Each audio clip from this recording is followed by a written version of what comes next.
Oh, ladies and gents, everybody's welcome. It is absolutely that time again where we discuss anything sex related. Yes, this is episode 4 of Let's Talk About Sex Baby. Nothing is too taboo on this series. You guys ask and I answer to the best of my ability. And no, I'm not an expert. I'm just a 23-year-old girl who has some type of experience and is sharing it with strangers on the internet.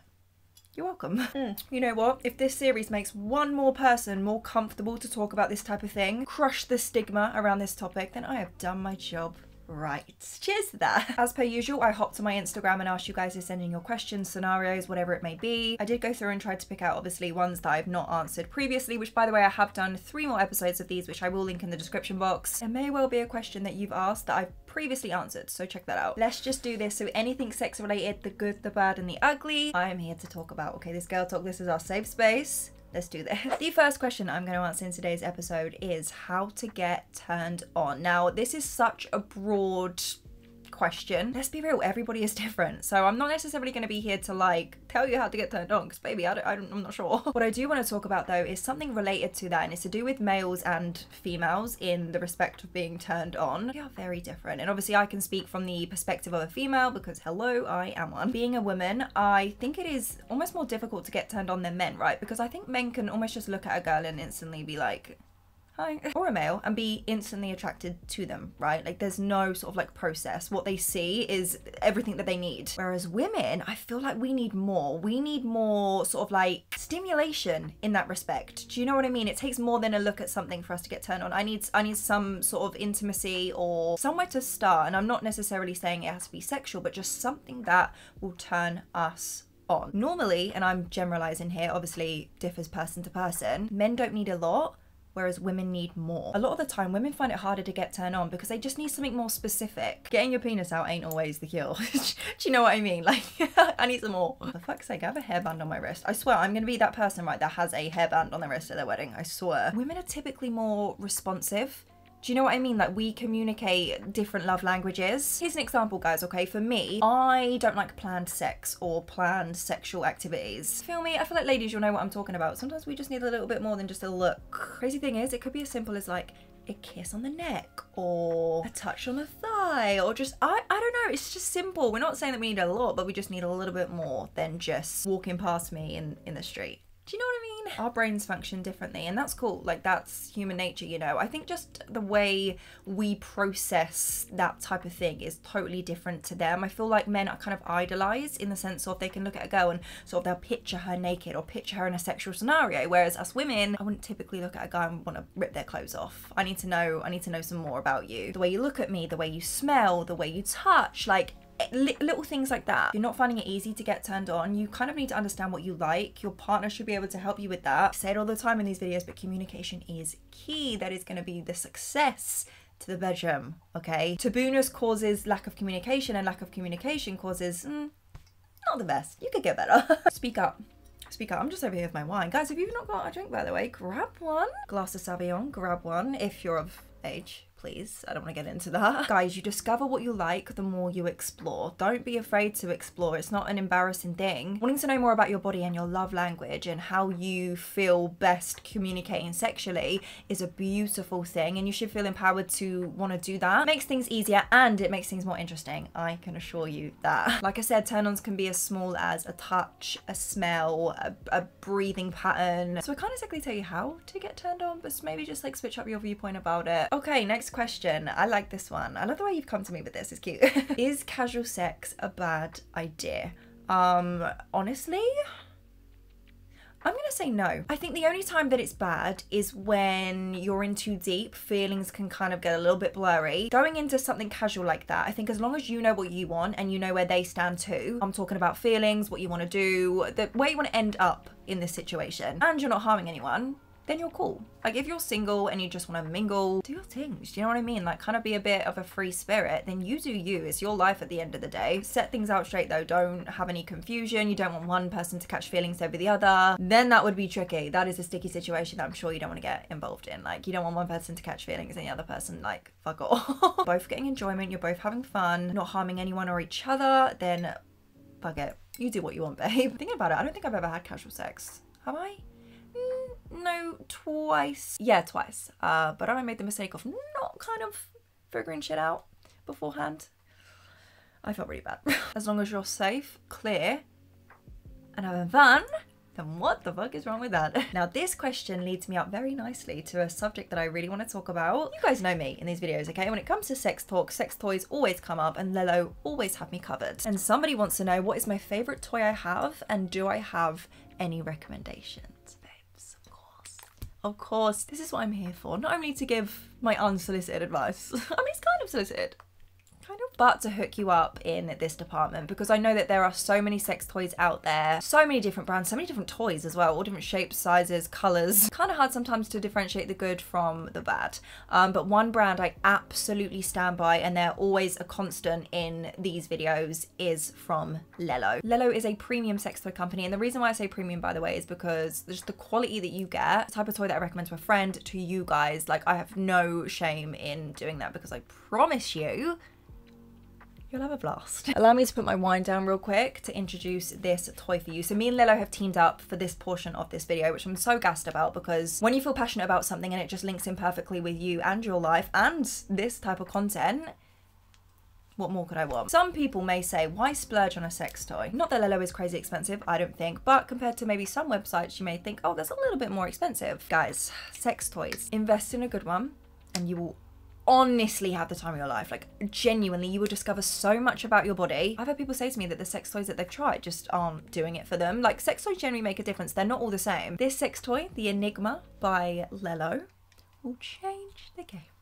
She's crazy looking, I know, but for all the right reasons, guys. This reaches inside and outside parts all in one. Guys, the clitoris, I hate that word, but the clitoris can be stimulated from the outside and the inside, and this is exactly the spots that we're going to hit with this sex toy. The scoop part here, this is what's going to go inside you, and then this here is a sucker. While the scoop bit is inside you, this will be sucking on the outside. This is obviously angled up, because if you didn't know, your G-spot on a female in a few centimeters and up, that's where she's positioned. So that's going to hit that at the same time, stimulating a lot, guys. So you're pretty much guaranteed to have an orgasm. I have not used this and not had one. Genuinely.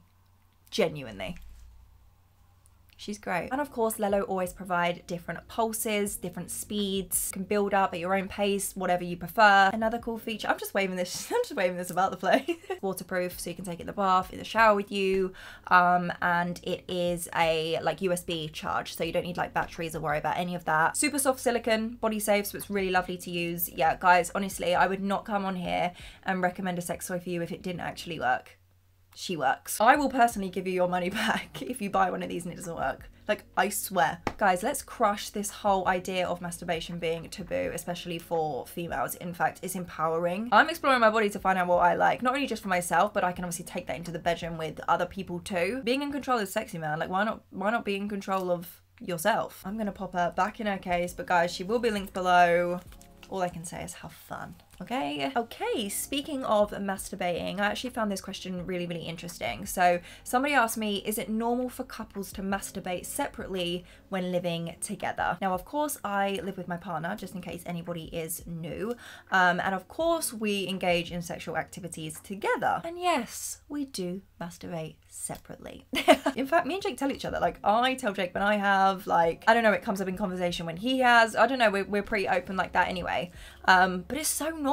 In fact, if anything, I feel like it kind of elevates in the bedroom, because obviously the more that you do, especially as a female, the more you learn about yourself. So like you can take that into the bedroom with you. I also think it is nice to have that independence as well, you know, not always relying on somebody else for sexual activities. Masturbation isn't all about just exploring, it's also about self-pleasure too, right?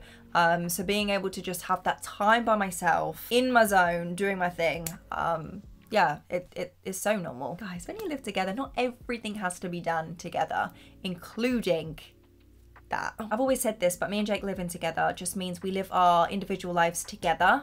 So when we just, with anything in life, we just wouldn't stop doing our own thing. We do sexual things together and separately. Obviously more together. Less often we do things separately, but yeah, of course we do. Okay, what is next? Maybe we should do this one. Okay, so somebody asked, talk about condoms. I'm embarrassed to ask someone to wear one. This is very common, I think, particularly if you are dating someone new, not even dating, but just sort of like engaging in sexual activities with someone new. It is quite a bold statement to make, especially being the one on the other end. Do you know what I mean? Like asking someone, can you you wrap up please? It's not just the most comfortable conversation. Sometimes I think as well, a lot of people think it will like kill the mood. Picture the scenes, you're like about to do your thing and it's getting heated and you have to pop that question. Kind of kills the vibe slightly. Putting my like sensible head on, guys, is way more important being safe than worrying about just killing a mood for 4 seconds. Let's be real. You're gonna have way more fun knowing that you're safe. You know, you're not gonna be thinking about it in the back of your head. You're not gonna be paranoid. You can just do your thing, relax. Because that's when you have the best sex, when you're relaxed. Let's be real. Do you know what though? It shouldn't always be us females' responsibility. Like the man should be mature enough to do that anyway, or at least ask. Difference between a boy and a man, ladies. Okay. Always look after yourself and take on the responsibility for yourself, but as a female, don't always feel like it's up to you to either be on the pill. Don't let him assume that it's all down to you, because it's not. I think it's real mature and kind of sexy when someone wants to ask that, because obviously condoms and that, they don't only protect you from getting pregnant, but also STDs. All round, they're a responsible thing to do. And the thing is, right, if you don't actually want to ask in the moment, talk about it before, do you know what I mean? And then everybody knows where they stand when the moment comes. Let's get rid of that stigma. Don't be embarrassed. It's mature, it's sensible, you're looking after yourself, and that in itself is some type of form of sexy, if you ask me. Next question I really want to ask, because not everything in the bedroom has to be mental and crazy and just extravagant, because not everybody wants to do that or even has the confidence to do that. So somebody asked ways to make sex more exciting apart from role play or toys. If you hadn't ended that conversation in toys, I would have said toys. Yeah, you have to have some type of confidence to want to do like role play. You have to be some type of person or just feel completely comfortable in a scenario for that, which I can completely understand. I mean, the average couple or the average relationship or the average situationship does not do role play or do the shit that you see in the movies. Let me tell you that. Personally, I think a way to spice it up without doing anything crazy is positions. They can always be fun. There's so many to explore. There's probably ones that you don't even know existed. Have a little Google. Positions are cool too, because different positions you feel different things and it hits different spots, so that's always fun to do. Oh, another thing, try different areas. Don't always stick to the bedroom. Sometimes, I don't know, doing it in the kitchen on the side or up against a wall. Like sometimes that's groovy. Like that is enough to sort of like turn things a little bit around. In the shower, although shower sex isn't as great as they make out. You think with all the water that it would just like slip in, it does. Things become a little bit tricky, but that's another option. Switching locations is definitely a vibe. What else? Sounds or speak to each other. There is something very sexy about moans, groans, but also like being spoken to. And I'm not necessarily saying like have a whole fucking conversation, but little words here and there. Like, I don't know, like for me, if I hear like good girl or I hear like response to what I'm doing, I like that too. I feel like it creates like an energy and an atmosphere in the room. It's like when people watch porn, right? They're obviously like screaming and talking dirty. Like that's, don't get me wrong, that's not the most realistic thing in the world. Of course it's not. It's like amplified by 12. But take that same kind of thing, but on a level that you're comfortable with. That's always good. And again, personally, I think being spontaneous is always good. So, you know, when it comes out of nowhere, like you're just not expecting it, but you just like look at each other and it happens. Ugh. Stop. Do you know what though? Try not to overthink it too much, because I think when your brain goes into overdrive, that's when you kind of don't enjoy it because you're just thinking too much. Let's have a little scroll, see what we can find. Oh, okay, so how do you not feel insecure compared to porn or other girls? So porn, I think, is a whole new level of everything. Do you know what? I think as time goes on, males and females are starting to understand that that's such an unrealistic sex perception. I mean, come on. The reason why a lot of us watch porn is because it is something different. We don't do it. That's not how sex is in real life. So it's just like an idealistic way to view it in the most unrealistic way. Does that make sense? A turn on. But to be honest, that is the best way to look at it. It's unrealistic, right? So the way that the girls look, the way that the girls are, everything is amplified by a million. And the way to look at it too is that's just like a handful of girls in the world that do porn. Truly can't compare yourself to the girls that you see online in porn, because it's so different. In porn, they're sexualized. Like that's their job. That's what they do. Yes, they're real, they're human beings, but they are sexualized. They are made to be this form of attractiveness to males and females. Like that's what they do. And then in comparison to other girls, of course, that's a little bit harder because they are more real life. I think it's important to change your perspective on the way that you see yourself, because at the end of the day, you were born the way that you are. You were made the way that you are because that's how you're supposed to be. You're not supposed to look like Jennifer down the road or someone on social media that you see. And I think it's a beautiful thing to understand that you are literally the only person in the world that looks like you. Like, if that's not cool, I don't know what is. Another thing too is you are so used to looking at yourself in the mirror that you don't see what other people see. The view of yourself is totally distorted. I mean, if you looked at the same wall every single day, you're not going to see beauty in it, whereas if someone that has seen it for the first time might. You see what I'm saying here? Like, it's human nature to just be hard on yourself. To be honest, how can you actually physically compare yourself to anybody else? Like, what are you comparing? Because nothing's the same. She's prettier and I'm not. Like, says who? Yourself. Yeah, okay. That's not fact. Can't compare two things that aren't supposed to be the same.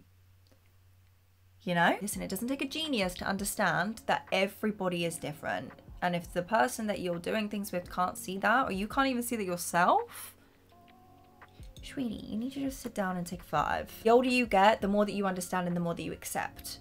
And you'll see that through age, but try not to compare, try not to be so hard on yourself. Don't let your own comparison against somebody else ruin you fulfilling things to the max. Okay, now this one's about initiation, which this one's always a hard one because I feel like you can really deep it and sometimes that's not the case, but this person said, I always have to initiate. Is he even attracted to me? Help. It doesn't matter whether you're male or female in this situation. I think not feeling fully fulfilled by your other partner when it comes to like sex and feeling like you're always the one to want it is a hard one. It is hard to not take it personally, and you see it as a personal attack on yourself. You're like, am I so attractive to you? All these thoughts go through your head, when really it could just be as simple as the other person might like you doing it, like that's how they get turned on, or maybe your libidos are different, maybe yours is higher than theirs, so it's not a personal thing, it's just how they are. However, I think no matter what the situation is, it needs to be cleared up. So definitely sitting down and having that conversation is exactly what you need. If anything, you shouldn't see it as a bad thing, right? I think if my partner sat me down to just want to talk and discuss with me how they feel a little bit sort of, I don't know, just not always 100% with being the first person to initiate, I'd see it as a good thing because I know that they're still completely attracted to me. It's just so important in a relationship or any type of thing like that for it not to die. I don't care who you are, like we're not best friends. We are in a relationship, we need to engage in sexual things, otherwise we're friends. Just talk. That's all I can say. Just talk. The more you talk, the more you learn about each other. Understand the situation rather than letting presumptions control the situation, because that's just not healthy. Your mind will go crazy if you don't. And you'll start to analyze everything that they do. Like they'll pick up their fork and you'll be thinking, you picked up that fork rather than that fork because you don't like me.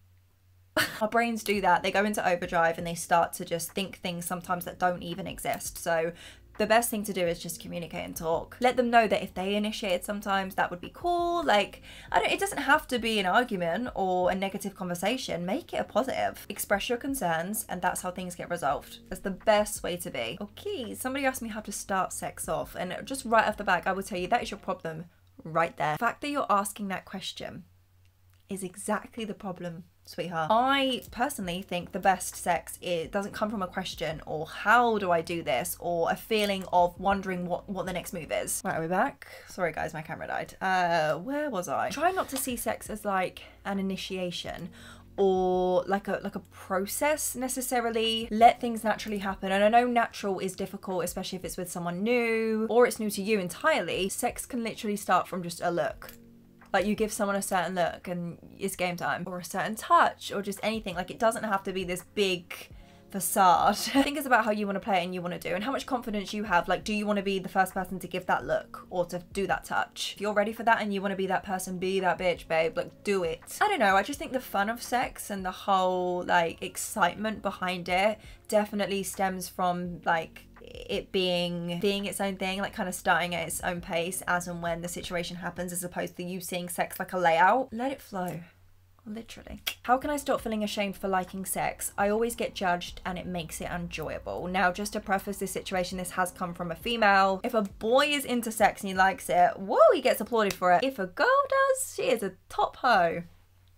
Do you know how infuriating that is? Why gender makes a difference in the way someone's perceived about sex is honestly beyond me. But there is literally nothing wrong with enjoying sex. The only difference is you're clearly more verbal with it. Majority of people love sex. Like, sex is made to be a pleasurable and enjoyable situation, right? Just because someone is more verbal with that situation Why does it make it different to anybody else? Like, I could never judge somebody for loving sex, because I'd be like, me too, babes. Some people want to be more discreet about it, others don't. It just depends on your personality and who you are. Never ever feel ashamed for being into sex or liking sexual things. Why?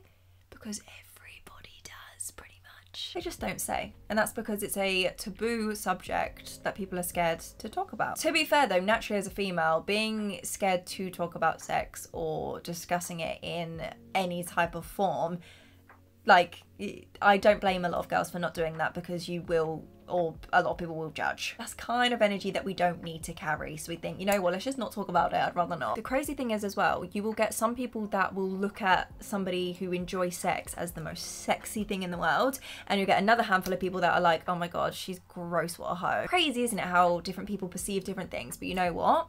The energy to take from that. You enjoy sex and you're verbal about that, so be it. Like, the person that's judging you, it says more about them than it does about you. In the world, there are people that are introverted and extroverted, outspoken and not outspoken. And that's cool. However you want to be, it doesn't matter. Do your thing. In fact, I think the more comfortable you are with sex in your body, in yourself, the less you'll care. Right, guys, I'm going to answer this one more question. And this is, after sex, sorting out the coming out / off, what you do / use. Now, what you see in the movies after sex is not how it is. You know how people like chill in bed, like you've just had sex, say unprotected to even worse. They're laying in bed and they're chilling and they go to sleep. Baby, that's the best way that you're going to get a UTI. That urine infection is coming ASAP. First thing I would say to do, especially if it's been unprotected and they have ejaculated inside, get your ass to the toilet right now and pee that shit out ASAP. The reason why I say that is because you'll be way more comfortable. Don't be alarmed though if it does continue to leak out a little bit even after you've peed. It's just your body obviously like cleansing through and getting rid of everything. Obviously if you're using condoms, say, the cleanup time is way less, but just for both scenarios. I always feel nice going to the toilet after anyway, regardless. Personally, I like to freshen up a bit with some like wipes, like some Femme Fresh wipes. Don't use anything too abrasive or full of chemicals, because she will not thank you for that. You don't want to mess up the pH balance down there, so just anything really clean. Like I said, I use like a Femme Fresh wipe or products that are made to kind of be used down there. That's what I use. And then really, apart from that, I'm kind of just good to crawl back into bed, if I'm completely honest with you. I don't have this full-blown routine. I mean, listen, if it's like 2 AM and it's happening, I am not doing any of that shit. And then I've just realized this says coming out / off. I'm just picturing this scenario in my head, just like crawling off. Either way isn't glamorous, guys. It doesn't have to be picturesque or anything groovy. I'm sure both of you are fully aware of the reality of the situation of how it is. And yeah, it is what it is. Guys, a simple cleanup routine honestly will make you feel a million times better. It does not have to be a 10-step skincare routine for her. Don't miss out on it though, because it will avoid any types of infections, discomfort, and it will just make you feel a lot better. Right, you guys, okay, we could talk forever with this, let's be honest. I could sit here forever and just girl talk at you, but I am going to end it here. But of course, I'm sure there will be episode 5 very soon. Guys, feel free to check out my previous ones, which I will leave linked below, and I hope this sort of normalized and kind of made you feel a bit more comfortable about sex and just anything like that. This conversation is only as taboo as you make it to be. And before this ends, I just want to say a massive thank you to Lelo for partnering with me. And again, guys, that sex toy will be in the description box. I promise it will change your life. Your sex life, at least. I mean, maybe your life. Well, thank you for sticking around. I love you, and I will see you very soon, okay?